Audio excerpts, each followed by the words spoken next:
public defender is an attorney employed by the community and responsible for giving legal aid without cost to any person who seeks it and is financially unable to employ private counsel. It is his duty to defend those accused of crime until the issue is decided in a court of law. The first public defender's office in the United States was opened in January 1913.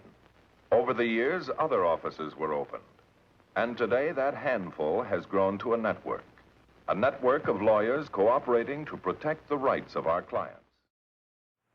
Sometimes decent men and women are panicked into taking that one misstep that can lead to crime. Like Henry and Amy Britton, a couple employed in the home of well-to-do jeweler Chester Lamont.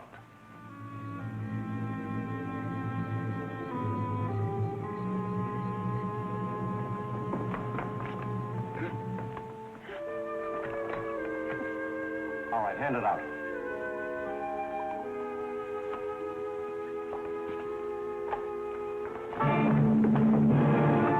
All right, get him up, Henry.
Police, get out of here. Go to your room.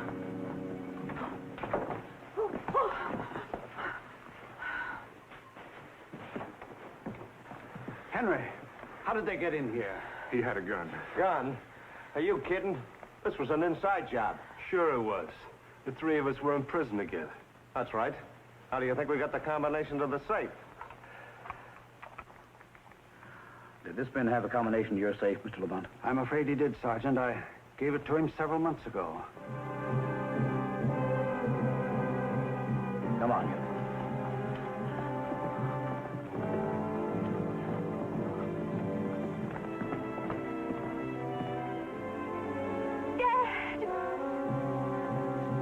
Dad, what happened? What are they doing to you? Connie, it's all right, honey. It's all right. You stay here. Take care of your mother. What happened, Mom? What is it?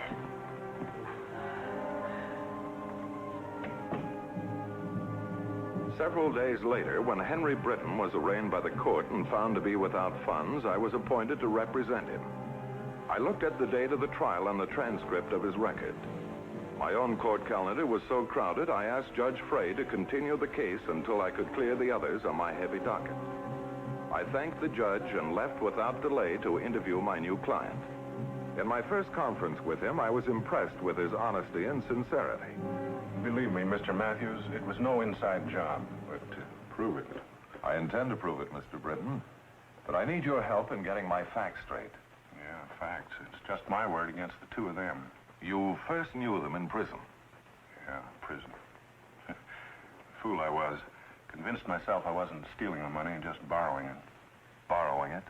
Yeah, it was for the kid. My daughter, Connie. Seems like everything we've ever worked for or got's been for her. We idolize her. So you committed larceny? That's the way it worked out. You see, Connie was just starting to grow up, and we wanted to put her in a school, a private one, a good one.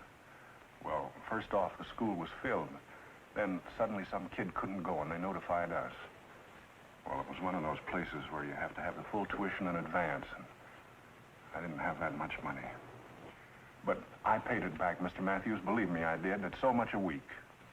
Now, neither your daughter or Mr. Lamont knew that you had served time? No. Amy, my wife, she told the kid I'd taken a job out of town. And since Connie was away at school herself, she didn't question. That's when Amy first went to work for Mr. Lamont. And when you got out, he hired you, too? Yes. And he's a wonderful man, Mr. Matthews, believe me. Then how did you ever get mixed up with Vic Sampson and Bunky Pollard there again after being out 6 years? Well, it all happened last Thursday. Amy was in the library, and I'd just come in from tending the garden.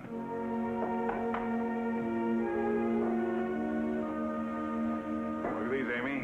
All you have to do with flowers is just keep after them. Beautiful. Just lovely. Someday maybe you'll have a garden of your own. We'll get a little place like my sister's out in the valley. Sure we will. In 6 weeks, Connie graduates from college. Another year or two, and she'll be married and settled down. Then, old girl, it'll be just you and I, huh? Did you call the kid, tell her we dropped by tonight? Oh, of course. I almost forgot. What do you think? She finally got a bed to the senior prom. That boy she hoped would ask her. Well, She says he's a big man on the campus. well, what do you know about that? I guess class shows, huh? Mm-hmm. Did Mr. Lamont give you our check today? Yes, he left it here on the desk. I'll hand it over, woman. I want to get it cashed. Well, what's the rush? Don't be so curious.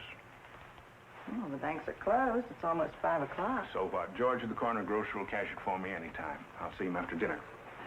Why do you want it, dear? Never mind, never mind. This is my business.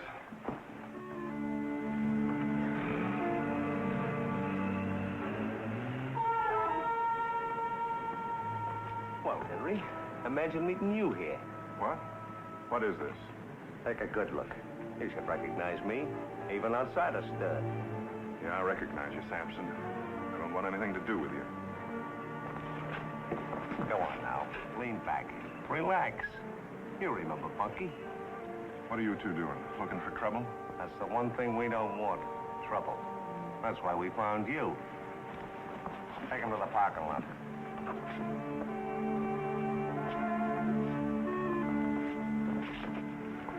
What do you want? Money? Should we tell him, Bunky? Or should we make him guess? You know, you're doing pretty good for an ex-con, Henry. Working for a rich jeweler like Henry Lamont. Any ideas you got because I work for a jeweler, forget them. Okay, Henry. Anything you say, we'll forget all about it. Right after you help us clean out his wall safe tomorrow night. You lay off of me, Vic, or I'll call the police. You're not gonna call anybody. What do you think Lamont would say if he knew he had an ex-con working for him and running all over his house? Go ahead. Tell Lamont. You won't because you know I'll tell the cops about you. Better think it over, Henry. I'm warning you. I'm warning you. I don't want to see either one of you again.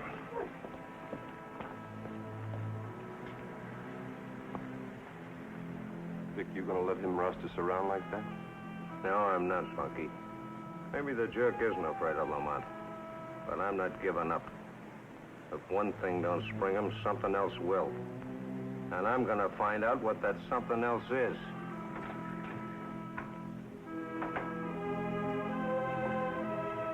For goodness sake, Amy, if we're going, let's go. It's 8:30 already. You know that Connie's waiting for us. Darling, I know those men upset you, but don't take it out on me. What do you expect me to do? Make believe it didn't happen? No, and I don't expect you to go to pieces either. Just because 2 cheap crooks tried to bluff you. Any bluffing that was done, believe me, I did it. You don't know those two. They're rotten, dirty rotten, and mean clear through. You didn't see the face of one man after they got through with him. Dear, let's not be afraid. Let's go right to Mr. Lamont and tell him the truth ourselves. I can't bear to think of what'll happen when Connie finds out. Well, she's got to find out sometime. We can't go on all our lives like this with this over our head. I know. Well, are we going or aren't we? I'll get my coat.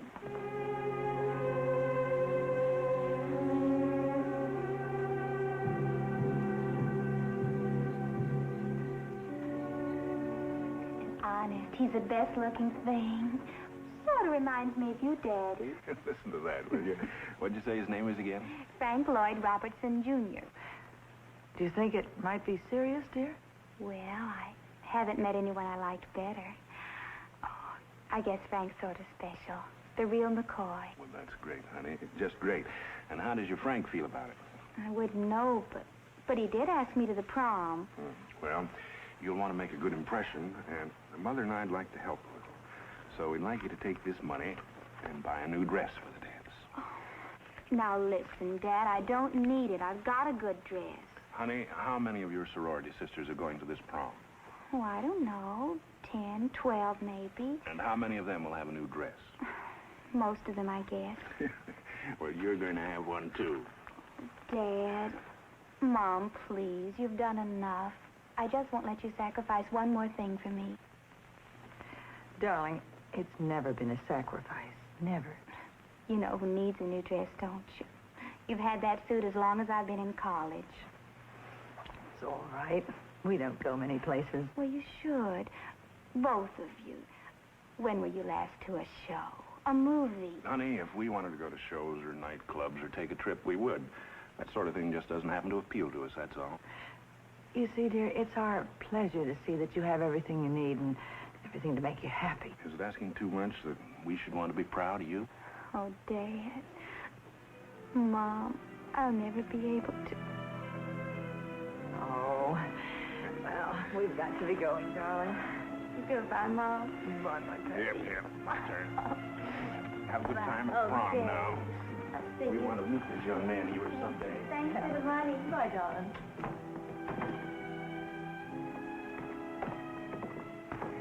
You know, Amy, sometimes we tell ourselves we never got many breaks in life, but that's the biggest break a man and his wife could ever have, right in there. Hello, Henry. Thought you were going to introduce me to the wife? Are these the two? So Henry told you, huh? Well, that's going to make it real easy. It'll save time. If you cause any trouble, we'll have you arrested. Mrs. Britton, maybe you better just listen and do as you're told, or somebody's going to get hurt.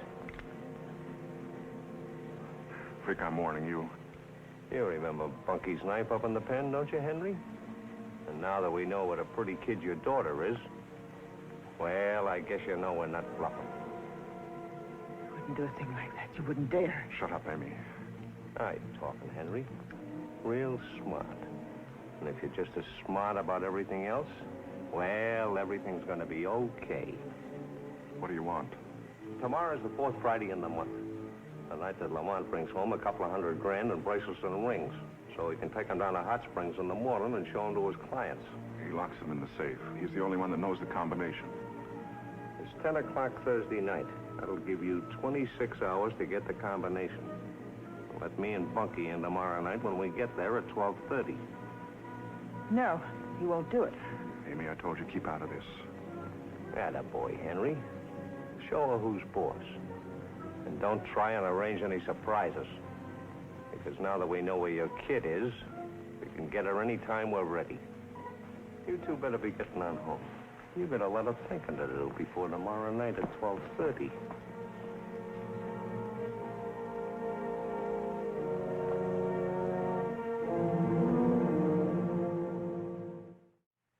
Then you did let them in Friday night, and you opened the safe for them. It's like I told you and the police and everybody 100 times. Vic had a gun in my back. I had to open the safe for him. But as you also said, it's your word against the two of them. Sure. But what more can I tell you? Well, I was hoping there would be a little more. For example, the police found no gun. Blame them, not me. And then your daughter coming there in the middle of the night. Don't you think that calls for some explanation? I've told you everything I know. I don't think you can do anything more for me. I guess I just haven't got a chance. It seemed reasonable to assume there was something more which might help Henry Britton. But since I couldn't learn it from him, I decided to go out to see his daughter. It isn't often a public defender gets into a fashionable sorority house. That is, on county business. But I did. And I found Connie Britton every bit as attractive as her father had said she was. At first she was reluctant, but she finally told me just how she happened to go to the Lamont house at that hour of the morning. One aspect of the Britton case had me completely puzzled. He claimed he was held up at gunpoint, yet no gun was found at the scene of the crime. I questioned him again, but he still insisted that Vic Sampson had forced him with a gun to open the safe. The arresting officer was just as insistent. Both his department and the fingerprint men had made a thorough search of the premises and found no evidence whatever of a gun. Confronted with this problem, I decided to call on Mrs. Britton and get her version of the story. Whatever Henry told you, that's the truth. And that's every bit I know, Mr. Matthews. Except I have a feeling that your husband didn't tell me everything. What do you mean, everything? Well, things like your daughter told me about a phone call from you that got her out of bed in the middle of the night. All right, Mr. Matthews, what do you want to know? The truth, Mrs. Britton, exactly as it happened. Well, the next day, after they stopped us in front of Connie's sorority house, I kept after Henry, and I begged him to call the police and tell them everything. But it didn't do much good. He just kept telling me that he knew what he was doing. And, well, that night, he wasn't in our room. It was about 11:30. Well, I found him here, by the fire here.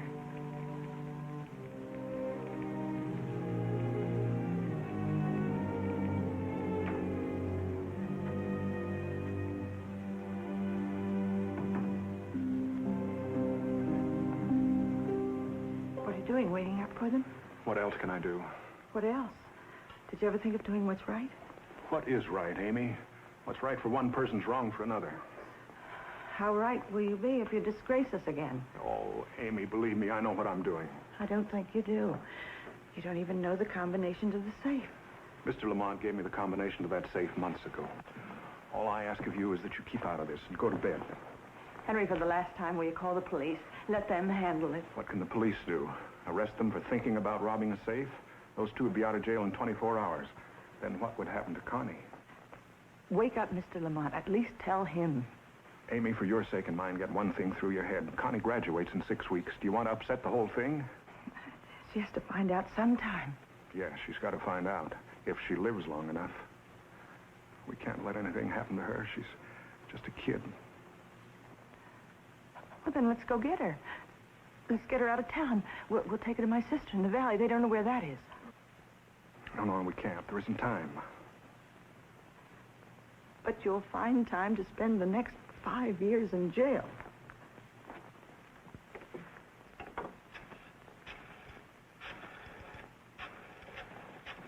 Amy, please don't call them. Leave me alone or I will call the police. Hello? Hello?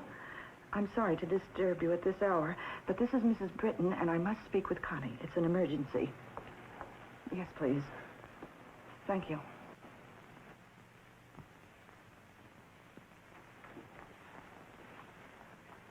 Hello?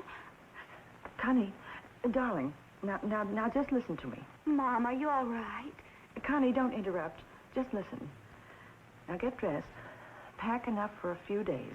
Your father and I will be over to pick you up in 20 minutes. But, Mother, what's happened? Darling, don't say any more. I'll explain everything when I see you. All right, Mother. Amy, this is crazy. We'll never get away with it. Yes, we will. But we haven't time, I tell you. All right, then let me go and I'll get Connie. You can't go driving around town this time of night. All right, then come with me. But please, they'll be here any minute. We've still got a chance.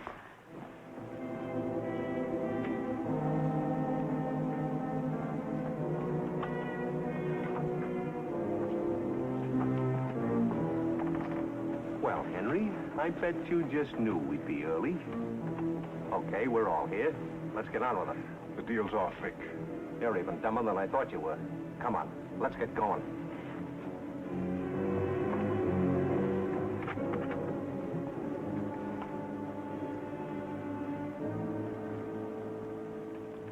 All right, where's the safe? He told you he's not going through with it. It's up to you if anybody gets hurt tonight and how many. I couldn't get the combination. I'd believe that if we hadn't been standing outside those windows and heard everything you said. Your missus was such a help.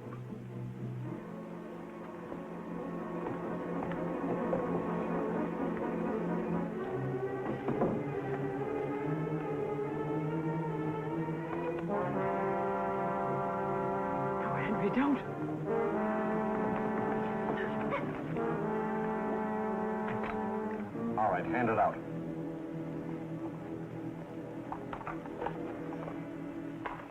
If we can prove the things you told me, Mrs. Britton, your husband may not even have to stand trial.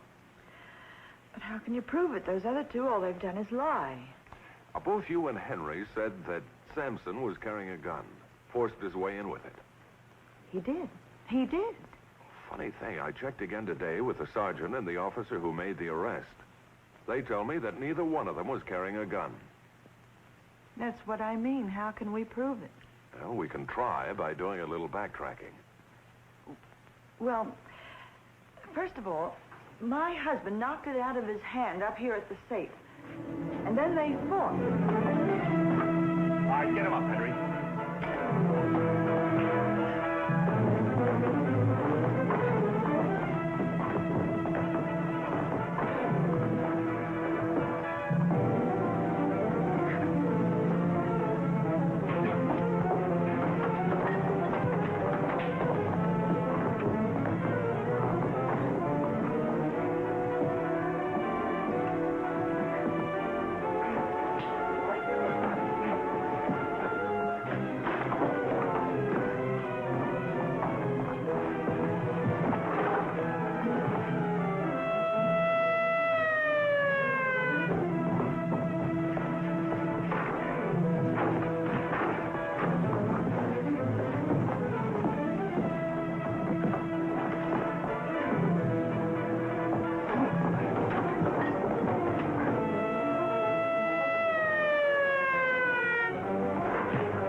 Library.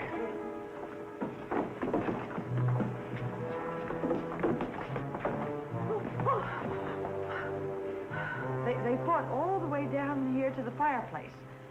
Well, then finally I got hold of the gun, and I came down here, too, to the fireplace, and that's when Sampson came down. He knocked it out of my hand, then he hit me. And that's all I remember until the police came.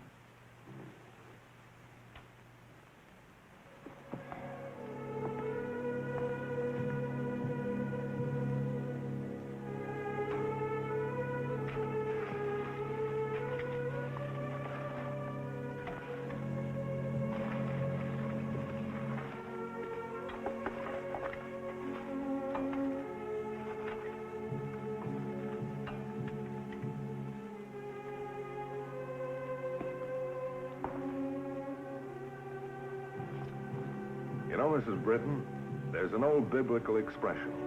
The truth shall make you free. Vic Sampson and Bunky Polidare are back in jail. They'll be there 10 years from now.